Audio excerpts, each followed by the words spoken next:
It started with a name etched in wood and it ended the same way.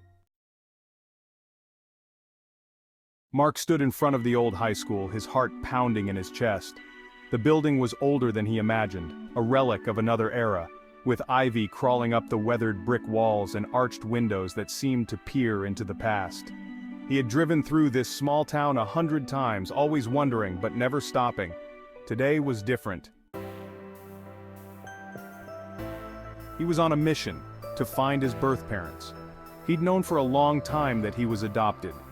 His adoptive parents had been open about it from the beginning, telling him the story of how a young couple, too young to care for him, had given him up so he could have a better life. That couple, Danny and Linda, were just names to him, ghosts from the past who never resurfaced.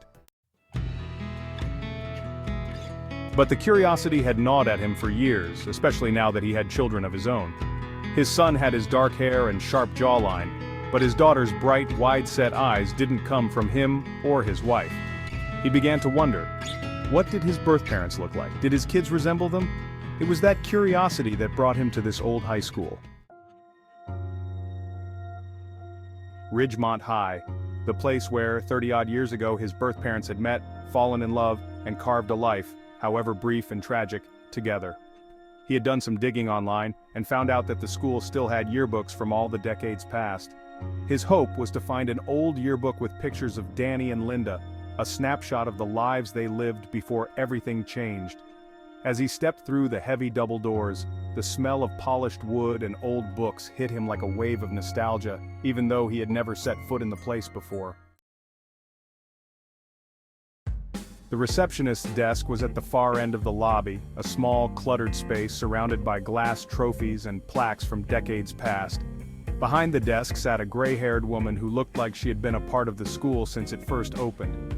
Mark approached, unsure of how to start. "Excuse me," he said, his voice a little hesitant.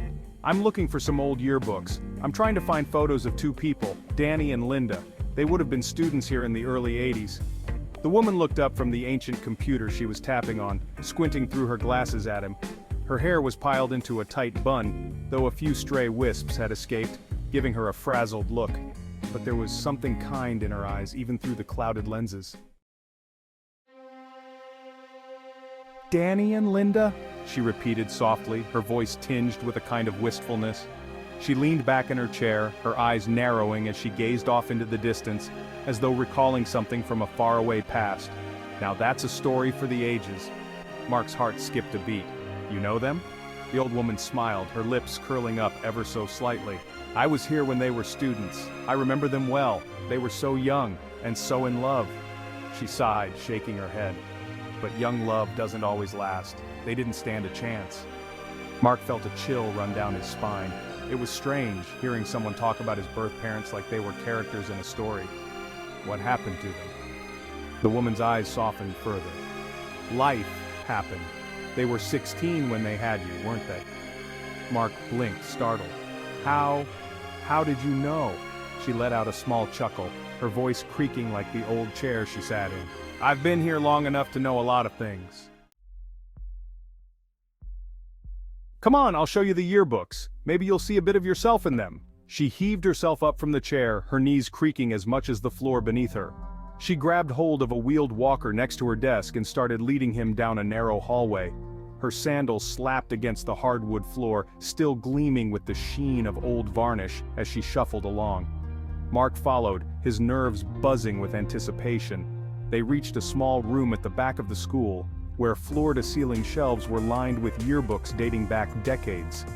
The receptionist shuffled over to one of the shelves, her hands surprisingly steady as she pulled down a thick, dusty volume from the early 80s. She flipped it open to the class photos, her eyes scanning the pages as Mark leaned over her shoulder. "There," she said, pointing to a photo of a young boy with unruly brown hair and a half-smile on his face. "That's Danny." Mark stared at the photo, his breath catching in his throat. The boy in the picture was the spitting image of his son, same tousled hair, same sharp jawline. It was like looking into a mirror from the past. "And there's Linda," the old woman said, turning a few pages to point to a girl with soft, kind eyes. She had the brightest smile always lighting up the room. Mark's heart swelled as he looked at the photo of his birth mother. His daughter had her eyes, there was no doubt about it. The same wide-set, expressive eyes that seemed to hold the world in them. The receptionist flipped to the front of the book, and there they were together. Most likely to succeed was the caption beneath the picture. "She was already pregnant with you in that picture," she said quietly, a tiny warble in her voice. The receptionist closed the yearbook gently as if handling a sacred artifact, and looked up at Mark with a knowing smile. "You've got their looks," she said. "You've got pieces of both of them." Mark nodded, speechless. He had never felt so connected to his past, to the people who had brought him into this world. The old woman started to put the book back on the shelf, but then she paused, a thoughtful look crossing her face. "You know, there's something else I want to show you." She slowly shuffled over to a large storage room at the far end of the hall. Mark followed, curious but unsure of what to expect. The room was filled with old desks, chairs, and school supplies, things that had been stashed away over the years, forgotten but not discarded. "I saw it here just the other day," she muttered to herself, her sandals still slapping the floor as she moved. She weaved her way through the clutter, her walker squeaking as she navigated the piles of forgotten furniture. Then she stopped, her eyes lighting up. "Ah, here it is." Mark stepped closer, his breath catching in his throat as he saw what she was pointing at. It was an old wooden desk, worn from years of use, with scratches and doodles covering the surface. But there, carved deep into the wood, were the words, "Danny plus Linda." Mark's heart raced as he knelt down to get a closer look. The carving was faded, but it was still clear enough to read. His birth parents had sat at this desk together, carving their names into the wood, leaving a mark on the world that had lasted all these years. "I couldn't believe it when I saw it," the old woman said, her voice soft. "I remembered them carving it. They were so full of life back then." Mark ran his fingers over the carving, tracing the letters, feeling the grooves they had made all those years ago. It was like touching a piece of history, a piece of himself that he had never known existed. I can't believe this," he whispered, his voice thick with emotion. "It's like they left this for me to find." The old woman smiled, her eyes twinkling with something like pride. "Maybe they did."